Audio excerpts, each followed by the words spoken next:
Halo, sekarang kita masuk ke materi turunan tingkat tinggi. Tujuannya adalah menentukan turunan tingkat tinggi dari fungsi yang diberikan, termasuk pola atau rumus umumnya.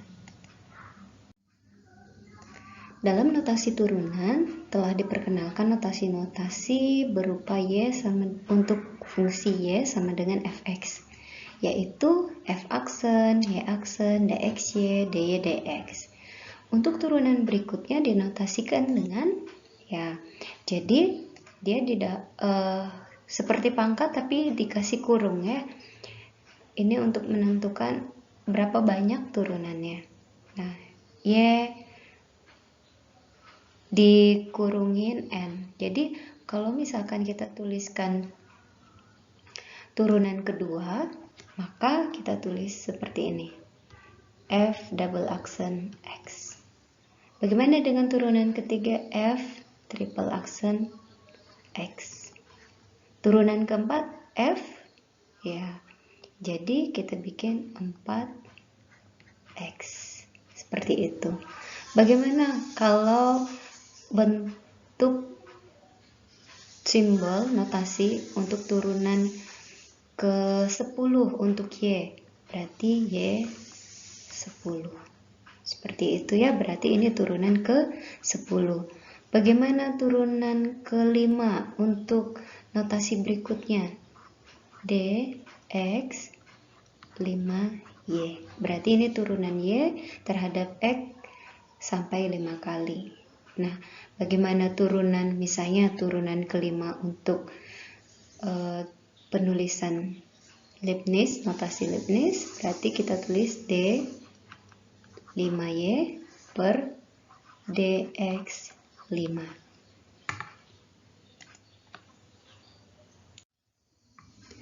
Selanjutnya, jika Y sama dengan cos X, cos 3X, cari turunan sampai turunan ke-5. Maka caranya adalah, perhatikan ini kita menggunakan aturan rantai. Misalkan Y-nya sama dengan cos U dulu. Maka Y aksennya adalah turunan cos. Dengan U-nya saya tuliskan dulu. U-nya adalah 3X. Turunan cos, maka kita peroleh adalah min sin U. Dikali dengan turunan U-nya adalah 3. Maka kita bisa tuliskan minus 3 sin U-nya kita gantikan kembali 3X. Begitu. Maka kita bisa tuliskan dy dx-nya adalah min 3 sin 3x. Bagaimana dengan turunan keduanya? Turunan keduanya sama. Kita menggunakan aturan rantai juga. Turunkan minus 3 sin 3x ini. Misalkan 3x ini adalah sebagai ux-nya. Maka kita peroleh min 9 cos 3x. Turunan keduanya. Bagaimana dengan turunan ketiganya?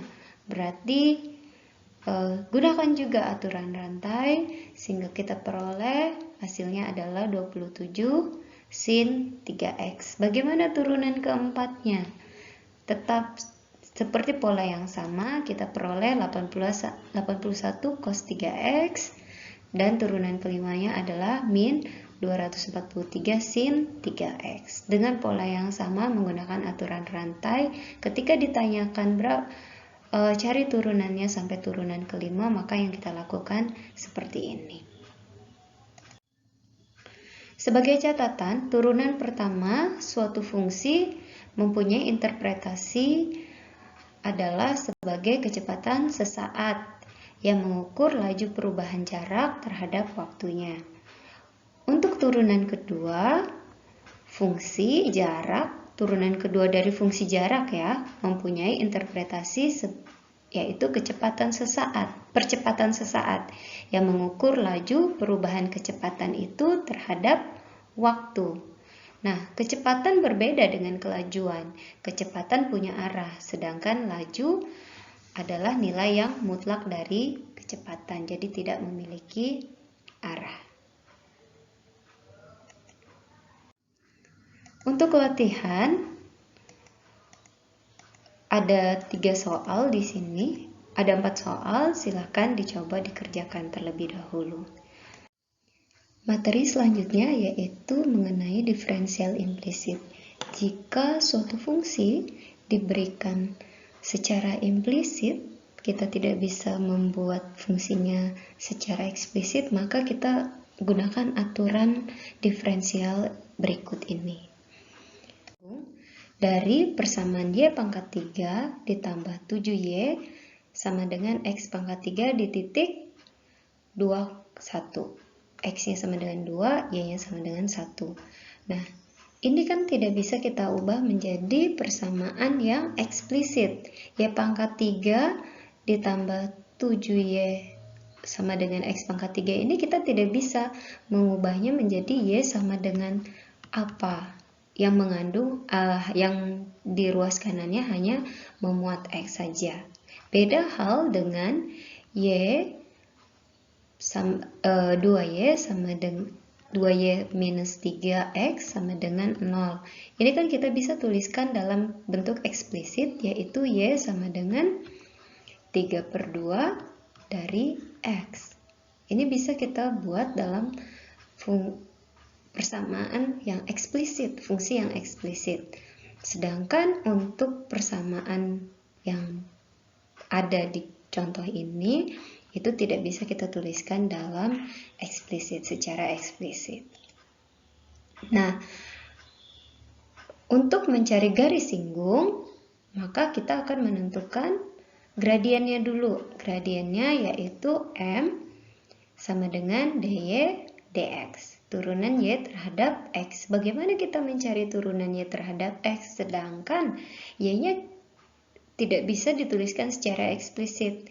Jadi kita misalkan kita nyatakan dulu fungsinya. Fungsi y itu adalah fungsi bervariabel x. Maka kita tuliskan yx dipangkatkan 3 ditambah 7yx sama dengan x pangkat 3. Jadi kita sepakat bahwa y itu adalah fungsi yang bervariabel x. Oleh karena itu kita gunakan aturan rantai. Jadi perhatikan ini. Jadi kita turunkan karena sama-sama variabel x ya, ruas kiri bervariabel x, ruas kanan bervariabel x, sekalipun dalam yang kiri itu tidak bisa dituliskan secara eksplisit y-nya apa. Maka kita turunkan kedua ruas d dx untuk ruas kiri, maka kita tuliskan y pangkat 3 ditambah 7y. Lalu sama dengan d dx, ruas kanannya x pangkat 3. Nah, ada aturan penjumlahan dalam turunan, maka bisa dipisahkan. Ini kan turunan dari jumlahan, maka kita bisa turunkan dulu masing-masingnya baru kita jumlahkan ya. Selanjutnya dari sini maka kita turunkan d dx dari y pangkat 3. Sedangkan y pangkat 3 ini kan suatu fungsi bervariabel x. Maka kita tuliskan d dy dx. Jadi yang kita mau turunkan itu y-nya. Karena y ini adalah fungsi bervariabel x. Maka kita tuliskan d dy dx. Begitu juga untuk 7y, d dy dx. Namun untuk x pangkat 3 langsung saja ya, karena x pangkat 3 itu bisa diturunkan terhadap x. Oke, selanjutnya berlaku komutatif, maka kita tukar dy dx-nya dengan y pangkat 3. Maka kita peroleh d dy y pangkat 3 dy dx. Begitu juga untuk 7y. Nah, dari sini kita peroleh turunan y pangkat 3 terhadap y adalah 3y kuadrat. Jangan lupa tuliskan dy dx. Turunan 7y terhadap y, maka kita tuliskan hasilnya adalah 7 dy dx sama dengan 3x kuadrat. X pangkat 3 diturunkan terhadap X adalah 3X kuadrat. Ya. Selanjutnya, karena ruas kiri ini sama-sama memiliki faktor dy dx, maka kita satukan, kita peroleh 3y pangkat 2 ditambah 7 dy dx sama dengan 3x kuadrat. Nah, dari sini kita bisa mencari dy dx-nya adalah 3x kuadrat. Ini menjadi pembagi ya. dy 3y kuadrat ditambah 7. Maka kita peroleh dy dx-nya. Nah, begitu ya, sekalipun y-nya kita tidak bisa tuliskan secara eksplisit, tapi kita tetap bisa mencari dy dx-nya. Nah, dy dx-nya ya, tanpa terlebih dahulu kita mencari y secara eksplisit, tapi kita bisa tentukan dy dx. Nah, inilah yang disebut dengan diferensial implisit, turunan implisit. Selanjutnya, gradien dari dy dx yang kita dapatkan kan tadi dy dx-nya. Dy dx, jangan lupa dy dx-nya adalah 3x kuadrat per 3y kuadrat ditambah 7. Maka substitusi. Ini sebagai x, ini sebagai y. Ya. Maka x-nya kita substitusi 3 kali 2 kuadrat per 3 dikali 1 kuadrat ditambah 7. Kita peroleh hasilnya adalah 6/5. 6/5 ini adalah gradien. Oke. Kalau sudah dapat gradiennya, maka persamaan garis singgungnya adalah, ya, ingat rumusnya untuk mencari rumus persamaan garis, yaitu y min y1 sama dengan gradien dikali x min x1. Nah, kita substitusi. Y1 dan x1-nya siapa? Ya, 2 dan 1 tadi ya. Maka kita substitusi 1, y min 1, gradiennya adalah 6/5, x minus 2. Dari sini kita sudah peroleh ya persamaan garis singgungnya, atau kalau mau ditulis boleh saja seperti ini. Y sama dengan 6/5 kali x minus 2 ditambah 1. Ini adalah persamaan garis singgungnya. Selanjutnya, teorema aturan pangkat rasional. Misalkan R itu sembarang bilangan rasional. Ya, sembarang bilangan rasional berarti R itu bisa 1/2, bisa 3/5. Maka untuk X yang positif, turunan X pangkat R, ya, turunan X pangkat R terhadap X adalah hampir sama dengan aturan pangkat bilangan bulat. Pangkat bilangan bulat.